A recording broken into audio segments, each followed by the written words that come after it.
அனைவருக்கும் வணக்கம். இந்த பதிவில் நாம் எதை பற்றி பார்க்க போகிறோம்னா, தைப்பூசத்து அன்னைக்கு விரதம் எப்படி இருக்கணும், எப்போ விரதத்தை தொடங்கி எப்போ விரதத்தை முடிக்கணும், எப்படி முருகனை வழிபடணும், முருகனோட துதி என்ன, எந்த தீபம் ஏற்றுனா முருகர் அன்னைக்கு முழுமையான அருளை நீங்கள் பெற முடியும்.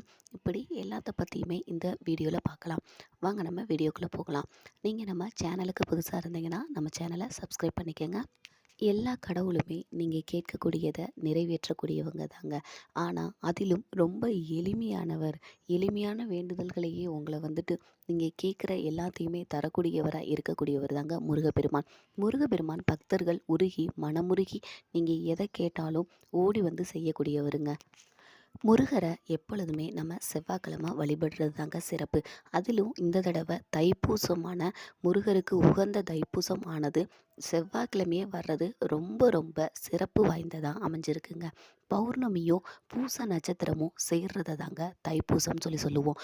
இந்த தைப்பூசத்தில் முருகப்பெருமானை நினச்சி நீங்கள் வழிபடும் பொழுது நீங்கள் என்ன கேட்டாலும் முருகப்பெருமான் அப்படியே நிறைவேற்றி வைப்பாருங்க.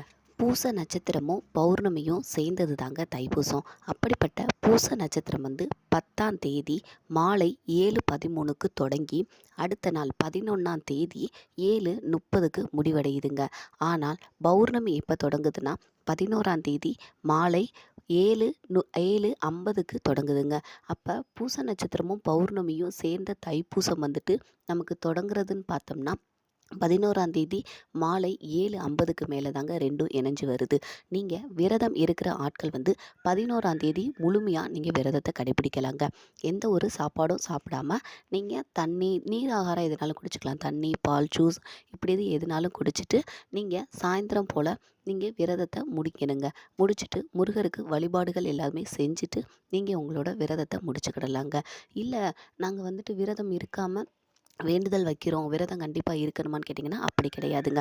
விரதம் இருக்காமலும் நீங்கள் நல்ல மனசார முழுமையாக நீங்கள் இறைவனை வேண்டினால் மட்டுமே போதுங்க.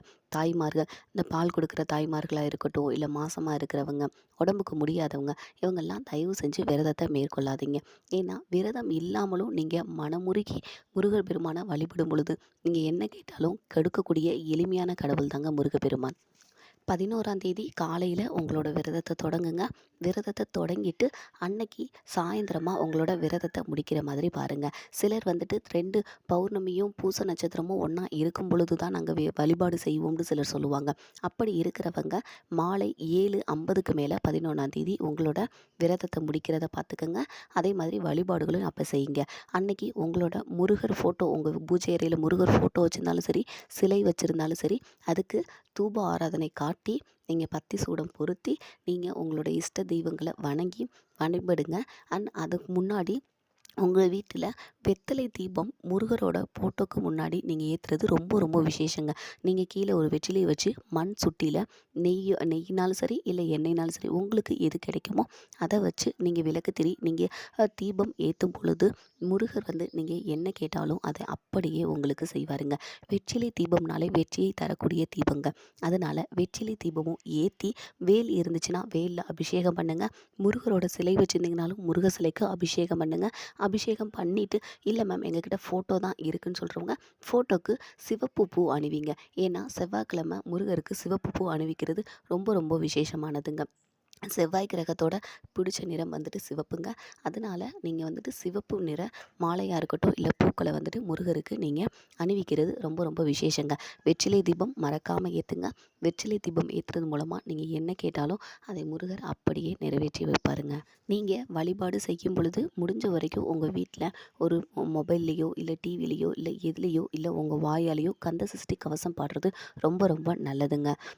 நீங்கள் வழிபாடு செய்யும் பொழுது முருகனை ரொம்ப மனசால் நினச்சி கந்தா போற்றி, கடம்பா போற்றி, சிவசக்தி பாலகனை போற்றி, இப்படி முருகனோட துதிகளை சொல்கிறது ரொம்ப ரொம்ப விசேஷங்க.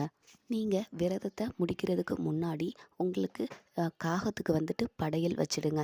அதாவது காகத்துக்கு ஒரு இலையில போய் நீங்கள் என்னெல்லாம் சமைச்சிருக்கீங்களோ அன்னைக்கு எல்லா காய்கறியுமே போட்டு நீங்கள் சாம்பார் வைக்கணுங்க.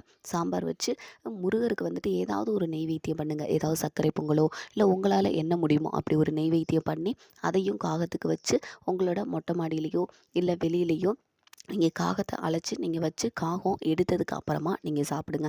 அது முருகர் வந்து உங்க வழிபாட அப்படியே ஏற்றுக்கிட்டார்ன்றதுக்கான அர்த்தங்க. அண்ட் முக்கியமான ஒண்ணுங்க, உங்களால முடிஞ்ச வரைக்கும் அன்னைக்கு கண்டிப்பா ஒரு ஆளுக்குனாலும் அன்னதானம் பண்ணுங்க.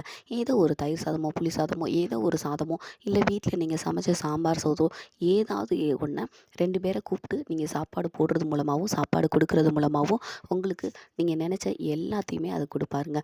நம்ம செய்யற தெரியாமல் செய்ற தெரிஞ்சு செய்கிற பாவத்தை எந்த கடவுளுமே மன்னிக்க மாட்டாங்க. தெரியாமல் செய்கிற பாவங்களை வந்துட்டு நீங்கள் மனமுருகி அதை கேட்கும் பொழுது 2 பேருக்கு அன்னதானம் செய்யும்போது அந்த பாவங்கள் வந்துட்டு உங்களுக்கு அதை மறையுங்க. நம்மளை பிடிச்ச பாவம் எல்லாமே விலகுன்றது ஒரு ஐதீகங்க. அதனால முடிஞ்ச வரைக்கும் ஏதாவது 2 பேருக்குனாலும் உங்கள் கையால் நீங்கள் அன்னதானம் போடுங்க. பக்கத்தில் முருகப்பெருமானோட கோவில் இருந்துச்சுன்னா தைப்பூசத்து அன்னைக்கு நீங்கள் போயிட்டு முருகருக்கு அபிஷேகம் பண்ணுறத நீங்கள் பார்த்துட்டு வர்றது ரொம்ப ரொம்ப விசேஷங்க. நீங்கள் கண்டிப்பாக பக்கத்தில் முருகர் கோவில் இருந்துச்சுன்னா கண்டிப்பாக போயிட்டு வாங்க. அப்படி இல்லை கோவிலுக்கு போக முடியாதுன்றவங்க வீட்டில் இருந்து முருகர் படத்து முன்னாடியோ இல்லை முருகர் சிலை இருந்துச்சுனாலும் அதுக்கு நீங்கள் அபிஷேகம் பண்ணி நீங்கள் வழிபடுங்க. முருகனின் அருள் உங்களுக்கும் உங்கள் குடும்பத்திற்கும் அனைவருக்கும் முழுமையாக கிடைக்கட்டுங்க. நானும் கடவுள்கிட்ட பிரார்த்தனை பண்ணிக்கிறேங்க. நன்றி. அடுத்த ஒரு பதிவில் நான் சந்திக்கிறேங்க. நன்றி, வணக்கம்.